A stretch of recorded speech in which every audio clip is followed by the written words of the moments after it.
Hi guys, welcome back to the channel. Thanks for popping by. I hope you're doing well.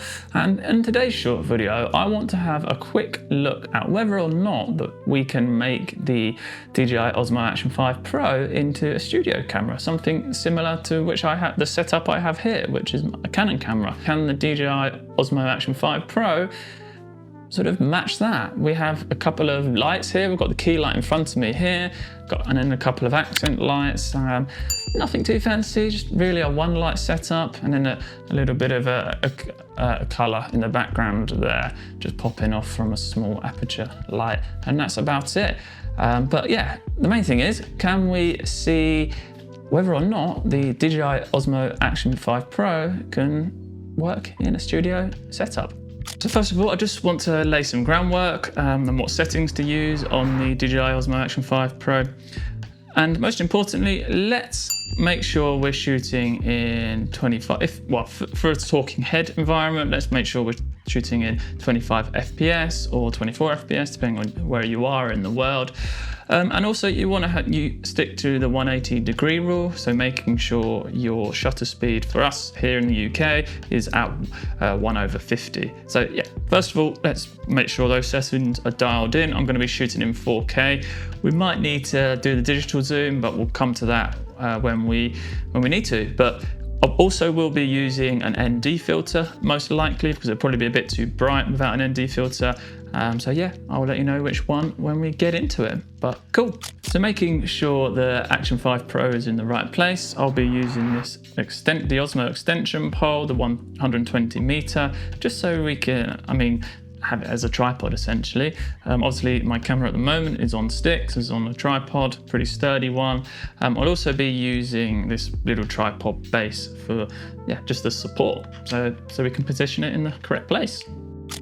Okay, so here's the setup, which I said I was going to show you. So I've got my light there, that's just an Amaran with a small rig softbox. The Amaran is the 200X, 200 watts, pretty good power, and then obviously my camera, and then the sticks, the tripod. So yeah, a pretty straightforward setup. Obviously you've got some accent lights around me. The Amaran one is just to my left, that just shines some blue onto the edge of the sofa and the wall.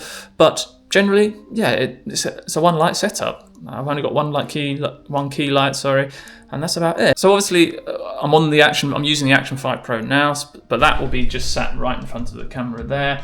And yeah, so this is what it looks like on the Action 5 Pro in 3, 2, 1. Okay, so obviously a much wider field of view here, but I actually quite like this field of view, you know, it gives a bit more dimension.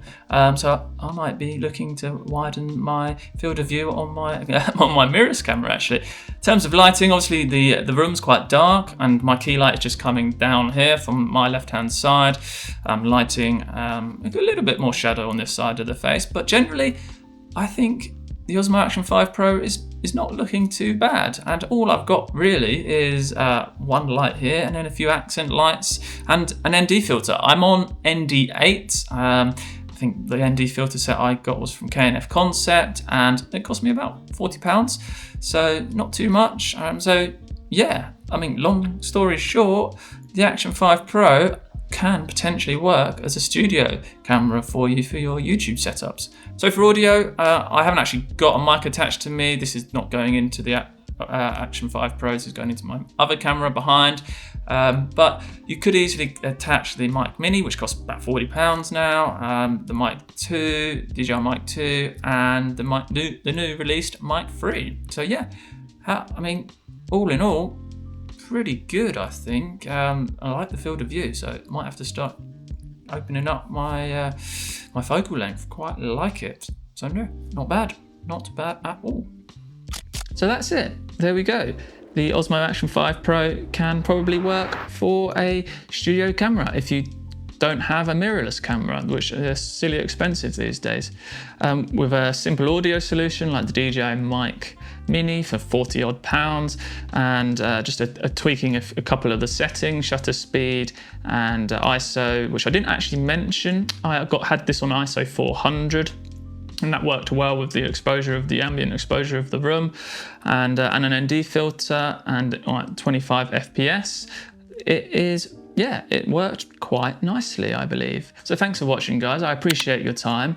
And if you're wanting to know a little bit more about the Action 5 Pro and which best settings you can use in general filming environments, and you can watch this video right here. Should be a pretty useful one for you guys.